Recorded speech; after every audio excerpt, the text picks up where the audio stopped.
सत्र की शुरुआत में 2 दिन गतिरोध भी हुआ।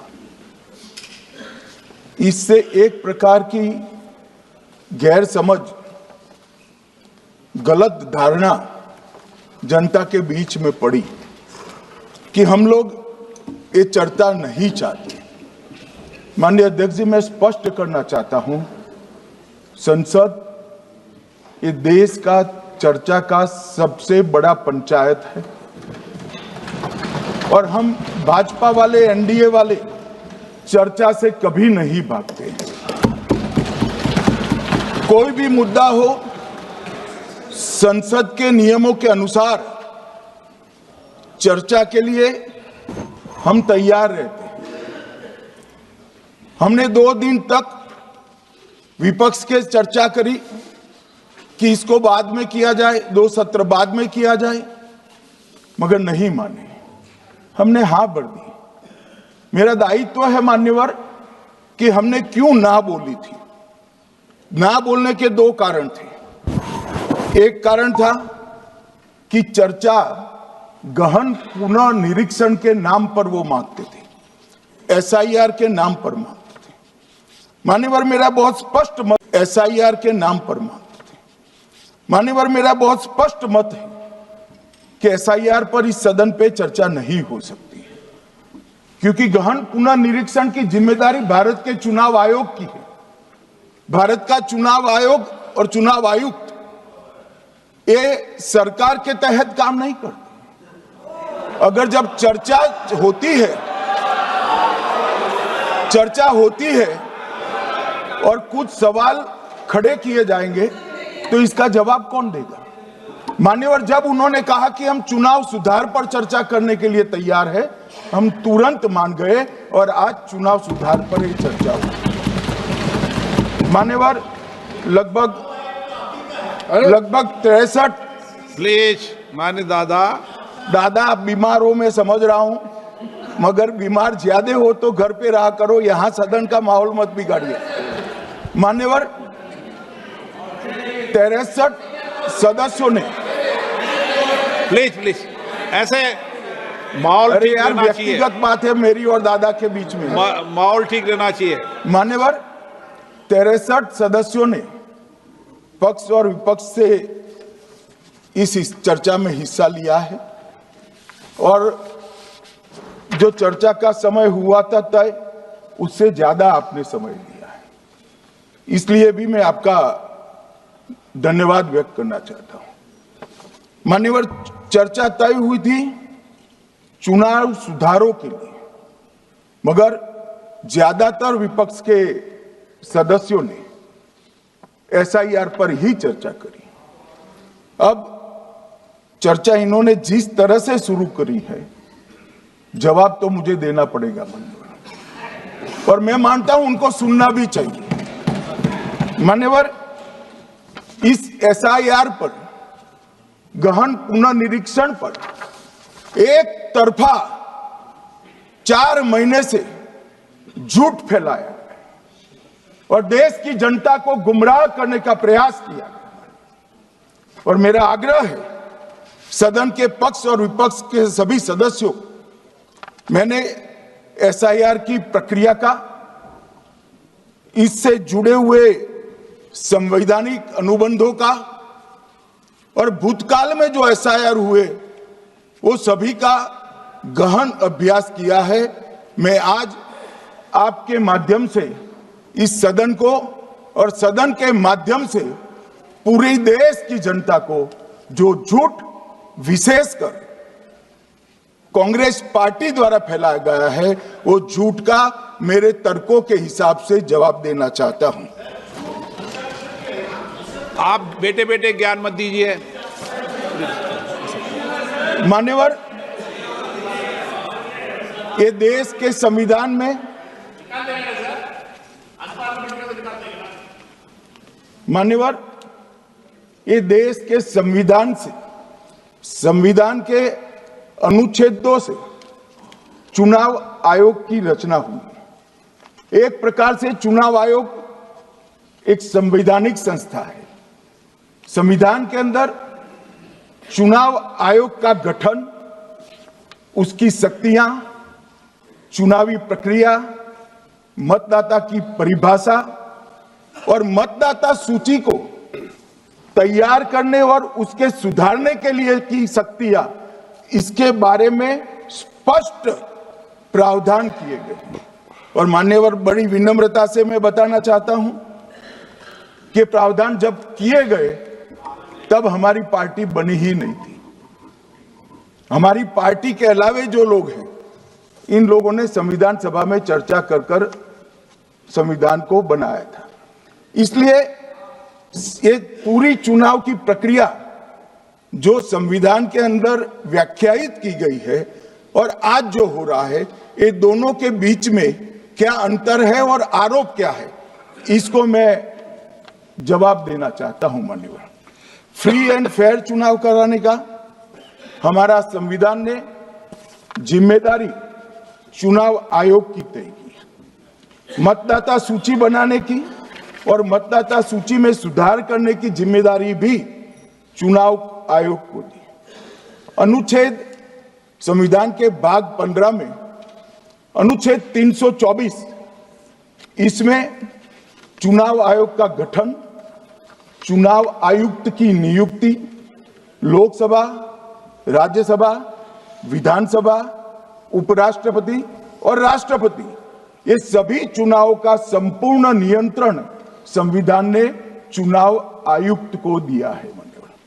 और चुनाव आयुक्त एक से ज्यादा हो तो इलेक्शन कमिश्नर को दिया है। अब 325 जो अनुच्छेद है, वो किसी भी पात्र मतदाता को मतदाता सूची से बाहर नहीं रखा जाता, इसका प्रावधान करता है। मगर 326 एक गहन पुनर्निरीक्षण के लिए, एसआईआर के लिए बहुत महत्वपूर्ण है। क्या है 326 मान्यवर? इन्होंने मतदाता की पात्रता, योग्यता और मतदाता होने की शर्तें आर्टिकल 326 में तय की है। और वो शर्तें क्या है? सबसे पहली शर्त है कि मतदाता भारत का नागरिक होना चाहिए, विदेशी नहीं होना चाहिए। ये सबसे पहली शर्त है। और ये कह रहे हैं कि चुनाव आयोग क्यों ये कर रहा है? भाई, इसका दायित्व है, इसलिए कर रहे हैं। दूसरी है, 18 साल से ज्यादा आयु का व्यक्ति मतदाता बन सकता है। तीसरा, वैधता का निर्धारण मानसिक असमर्थता, अपराध और भ्रष्टाचार में संलिप्तता के लिए जो कानून ने समय समय पर तय किया है, इसके पर। तो ये 3 पात्रताओं के आधार पर भारत के मतदाता होने की बात तय होती है। और ये 3 चीजें किसने देखनी है मान्यवर? चुनाव आयुक्त को देखनी है। चीफ इलेक्शन इलेक्शन कमीशन मतलब चीफ इलेक्शन कमिश्नर और कमिश्नर्स ने देखनी है। और 327 में मतदाता सूची, सीमांकन, चुनाव संचालन और उसके लिए कानून बनाने की सिफारिश संसद को करने की सत्ता चुनाव आयोग को दी है। कल हमारे सदस्य मनीष तिवारी कहते थे गहन पुनर्निरीक्षण का इनको अधिकार ही नहीं है। आर्टिकल 327 पूर्ण अधिकार देता है कि मतदाता सूची इस व्याख्या के आधार पर बनाने का अधिकार चुनाव आयोग को है। मान्यवर, अब एसआईआर पर ही सवाल उठा दिए। मान्यवर, इन्होंने कहा कि एसआईआर आज क्यों हो रहा है। मैं इनको थोड़ा इतिहास बता, और मान्यवर एक नई फैशन हो गई है, इतिहास बताते हैं तो नाराज हो जाते हैं कि आप इतिहास मत बताइए। अरे भला, कोई भी प्रक्रिया, कोई भी देश, कोई भी समाज इतिहास को छोड़कर कैसे आगे बढ़ सकता है? इतिहास कोई भी समाज का महत्वपूर्ण अंग है। मान्यवर, हमारे लोकतांत्रिक इतिहास की शुरुआत 1952 से हुई। तो सबसे पहला गहन पुनर्निरीक्षण एसआईआर कब हुआ? 1952 में। एसआईआर की क्या जरूरत है वो कहते हैं, इसलिए मैं कहता हूं। तो उस वक्त प्रधानमंत्री कौन थे? जवाहरलाल नेहरू। किस पार्टी से थे? कांग्रेस पार्टी से। दूसरा कब हुआ? 1957 में, फिर जवाहरलाल नेहरू प्रधानमंत्री थे, कांग्रेस पार्टी से थे। तीसरा हुआ 61 में, उसमें भी जवाहरलाल नेहरू प्रधानमंत्री थे और कांग्रेस पार्टी थे। 65-66 में भी हुआ, एक ही गहन पुनर्निरीक्षण 2 साल में हुआ। उस वक्त भी श्री लाल बहादुर शास्त्री प्रधानमंत्री थे, कांग्रेस पार्टी थे। 83-84 में हुआ, इंदिरा जी थी। 87-89 में हुआ, राजीव गांधी थे। 92-93-95 में हुआ, नरसिम्हा राव थे। 2002 और 3 में हुआ, तब श्री अटल बिहारी वाजपेयी थे। मान्यवर, 2004 में गहन पुनर्निरीक्षण समाप्त हुआ, तब डॉक्टर मनमोहन सिंह जी प्रधानमंत्री थे। तो 2, 3, 4 का एक गहन पुनर्निरीक्षण हुआ, एसआईआर हुआ। उसमें 2 साल एनडीए के प्रधानमंत्री थे, भाजपा के थे, और 1 साल डॉक्टर मनमोहन सिंह। 2004 के बाद सीधा 2025 में गहन पुनर्निरीक्षण हो रहा है और इस वक्त हम हैं। एक पूरा गहन पुनर्निरीक्षण एसआईआर की प्रक्रिया का आज तक 2004 तक किसी भी दल ने विरोध नहीं किया है माननीय, क्योंकि ये चुनाव को पवित्र रखने की प्रक्रिया है। चुनाव के उद्देश्यों को, लोकतंत्र को स्वस्थ रखने की प्रक्रिया है। अगर लोकतंत्र में चुनाव जिसके आधार पर होते हैं वो मतदाता सूची ही प्रदूषित है, तो चुनाव कैसे साफ और सुथरे हो सकते हैं? मानो समय समय पर मतदाता सूची का गहन पुनर्निरीक्षण जरूरी है, इसलिए चुनाव आयोग ने फैसला किया कि 2025 में इसको किया जाएगा। मान्यवर, एक बीच में एक घटना मैं जरूर कहना चाहूंगा। 2010 में एक चुनाव आयुक्त महोदय ने निर्णय किया कि रिटर्निंग ऑफिसर को मतदाता सूची में से नाम काटने का अधिकार नहीं है, और उसके बाद से किसी की मृत्यु हुई तो भी नाम नहीं कटते थे, कोई एक क्षेत्र से दूसरे क्षेत्र में गया तो भी नाम नहीं कटते थे। एक व्यक्ति का ट्रांसफर हो गया तो कोयम्बटूर से वो शिमले चला गया, भारत सरकार का कर्मचारी है, तो उसका नाम कोयम्बटूर में भी रहता था, शिमला में रहता था, क्योंकि 2010 में, मैं बताता हूं प्लीज, मैं बख्शूंगा नहीं, अब चिंता मत करो, क्योंकि 2010 में एक व्यवस्था हुई कि किसी का नाम नहीं काट सकते, और उस वक्त भी कांग्रेस पार्टी की सरकार थी। तो एक गहन पुनर्निरीक्षण क्या है? मानो एक गहन पुनर्निरीक्षण है कि जिनकी मृत्यु हो गई उनके नाम कट जाए, जो 18 साल से बड़े हो गए उनके नाम जोड़ जाए, जो किसी भी प्रकार से 2 जगह मतदाता है उनके नाम कट जाए, और जो विदेशी नागरिक है उनको चुन चुन कर डिलीट किया जाए। ये गहन पुनर्निरीक्षण। और मैं आज इस मंच से, आपके माध्यम से इस सदन को और देश की जनता को कहना चाहता हूं, क्या कोई भी देश का लोकतंत्र सुरक्षित रह सकता है जब देश का प्रधानमंत्री और राज्य का मुख्यमंत्री कौन हो वो घुसपैठिए तय करेंगे? मान्यवर, नहीं रह सकते। एक मतदाता का एक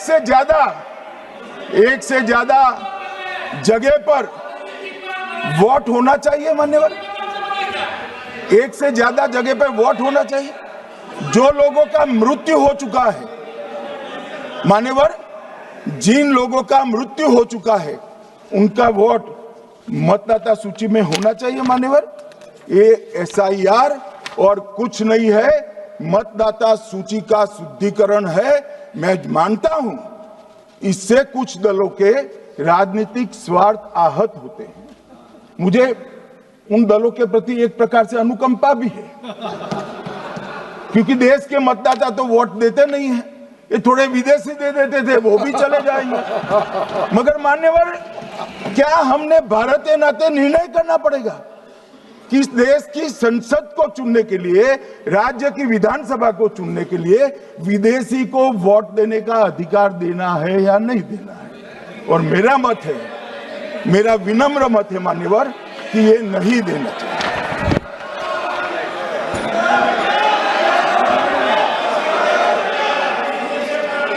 दादा बैठ जाइए प्लीज प्लीज।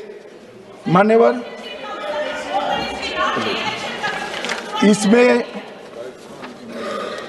इसमें कानूनी स्थिति का प्रश्न नहीं है। अभी सांसद महोदय बोला कि इलेक्शन कमीशन का अधिकार नहीं है।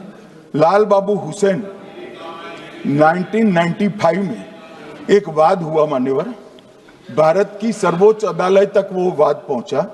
लाल बाबू हुसैन बनाम मतदाता रजिस्ट्रेशन ऑफिसर 1995 में इसका जजमेंट आया और उसमें अदालत ने स्पष्ट कहा, देश की सर्वोच्च अदालत ने कहा, मैं नहीं कह रहा, जहां मतदाता का नाम दर्ज किया जाना है वहां रिटर्निंग ऑफिसर ये सुनिश्चित कर सकता है कि आवेदक भारत का नागरिक है या नहीं है। ये लोग जो कहते हैं इलेक्शन कमीशन कैसे तय करेगा, ये इनकी ड्यूटी है और ये हमारा निर्णय नहीं है, भारत की सर्वोच्च अदालत का निर्णय है और हम सब भारत की सर्वोच्च अदालत के निर्णय से बंधे हुए हैं। किसी को भी अगर वेरीफाई करना है तो लाल बाबू हुसैन बनाम मतदाता रजिस्ट्रेशन ऑफिसर 1995 का जजमेंट निकालकर मान्यवर दे दे। मान्यवर, विपक्ष के नेता राहुल गांधी जी ने 5 नवंबर 2025 को एक प्रेस कॉन्फ्रेंस में परमाणु बम फोड़ा। अब वो परमाणु बम के अंदर उन्होंने कहा कि हरियाणा में एक ही घर में 501 वोट पड़ गए। चुनाव आयोग ने इतनी स्पष्टता करी कि हाउस नंबर 265 कोई छोटा मकान नहीं है और 1 एकड़ का पुश्तैनी प्लॉट में अनेक परिवार बस रहे हैं, मगर वहां हर परिवार के घर का नंबर नहीं दिया गया है, इसलिए सब जगह हाउस नंबर 501 दिया गया और एक परिवार की तो 3 पीढ़ियां साथ में रह सकती है। और पुराने नंबर से ही जब हरियाणा में कांग्रेस की सरकार चुनी गई तब से ये नंबर इसी तरह से चल रहा है।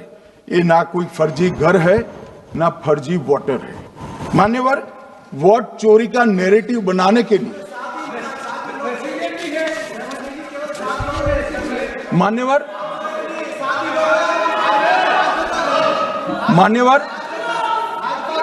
बिहार में भी मेरा भाषण पूरा हो जाने दो। नहीं, आप अभी पूरा भाषण नहीं, कई बार नाम आएगा।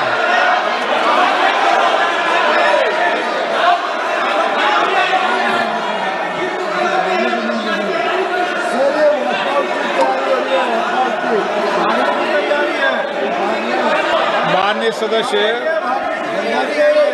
2 मिनट बैठिए, मैं कुछ बोलना चाहता हूं। 2 मिनट बैठिए, मैं एक मिनट।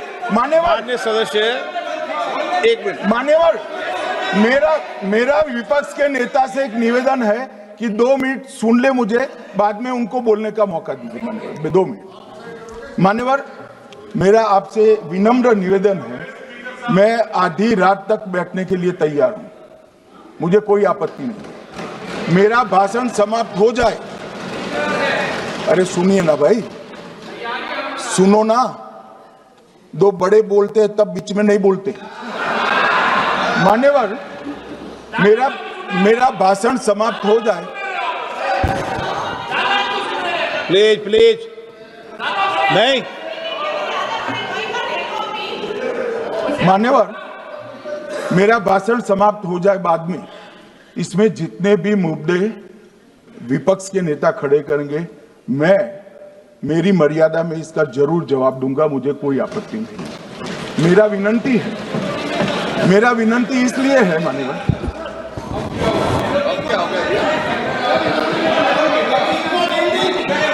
एक मिनट, तो उनको पूरी बात करने दें। हाँ हाँ, मान्यवर, मेरा विनंती भी, मान्यवर,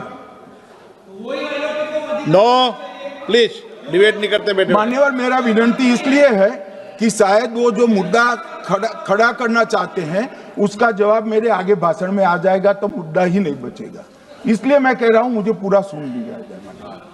मान्यवर, बिहार में एक मतदाता की उम्र 34 साल बताई गई, 34 साल की है, इसको 124 साल बताया गया। सच था कि इसमें उम्र 124 बार छपी थी।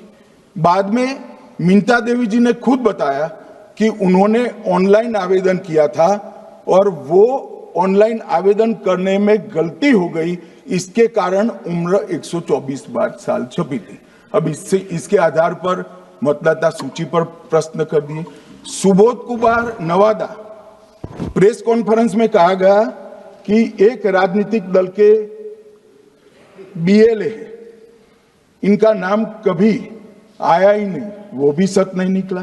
रंजू देवी रोहतास, उनको कहा कि एक कार्यकर्ता, उन्होंने बाद में रंजू देवी जी ने स्टेटमेंट दिया, जबरन बुलाकर उनकी वोटर लिस्ट से नाम काट लिया गया, ऐसा आरोप हुआ। तो रंजू देवी ने यही कहा कि कांग्रेस के कार्यकर्ताओं को कहने पर मैंने गलत जानकारी दी थी।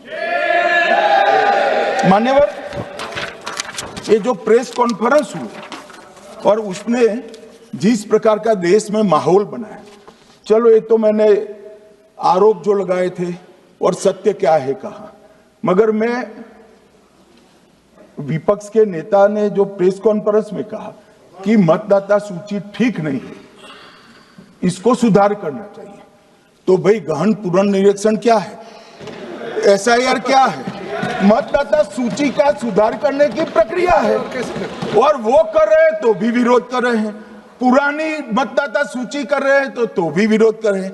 भाई मतदाता सूची पुरानी हो या नहीं, आपका हारना तय है, ये मतदाता सूची से नहीं होता। मान्यवर, उन्होंने कहा, अपने लॉजिक के समर्थन में कहा कि भारतीय जनता पार्टी को कभी एंटी इनकम्बेंसी का सामना नहीं करना पड़ता।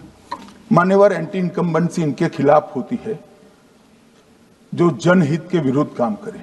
ये बात सही है कि भाजपा को एंटी इनकम्बेंसी का फायदा विरोध बहुत कम करना पड़ता है। हमारी सरकारें बार बार चुनकर आती है, चाहे राज्य में है या केंद्र में, परंतु ऐसा नहीं है कि हम 2014 के बाद एक भी चुनाव नहीं हारे। छत्तीसगढ़ में 18 में हारे, राजस्थान में 18 में हारे, मध्य प्रदेश में 18 में हारे, कर्नाटक में भी 14 के बाद हारे, तेलंगाना में हम जीत नहीं पाए, चेन्नई में हम जीत नहीं पाए, बंगाल में भी हम हारे। भाई तो तब तो ये मतदाता सूची बहुत अच्छी होती है, तब से नए कपड़े पहनकर आप शपथ ले लेते हो। उस वक्त मतदाता सूची का विरोध नहीं करते हो, और जब मुंह की पटखनी पड़ती है बिहार की तरह, तब मतदाता सूची का विरोध करते हो। माननीय मेरे दोहरे मापदंड नहीं चलेंगे लोकतंत्र में। जब आप जीतते हो तब चुनाव आयोग महान है, जब आप हारते हो तो चुनाव आयोग निकम्मा है, बीजेपी का कहने पर चलता है। जब आप जीतते हो मतदाता सूची अच्छी है, मतदाता सूची अच्छी है, और जब आप हारते हो तो मतदाता सूची खराब है। मान्यवर, मुझे कोई आपत्ति नहीं, इस प्रकार का भ्रांति फैलाए तो फैलाए, मेरा दायित्व है कि इस देश की जनता को एक ड्यूअल स्टैंडर्ड की जानकारी देना, जो मैं आज इस सदन में खड़े होकर दे रहा हूं। मान्यवर, आगे पर भी मैं इस विषय को कहूंगा, और ढेर सारे आरोपों के मेरे पास जवाब है। जो 3 प्रेस कॉन्फ्रेंस में, एक सादा प्रेस कॉन्फ्रेंस, एक एटम बम वाला प्रेस कॉन्फ्रेंस, एक परमाणु बम वाला, ये तीनों में क्या हुआ, इसके सारे जवाब मेरे पास है।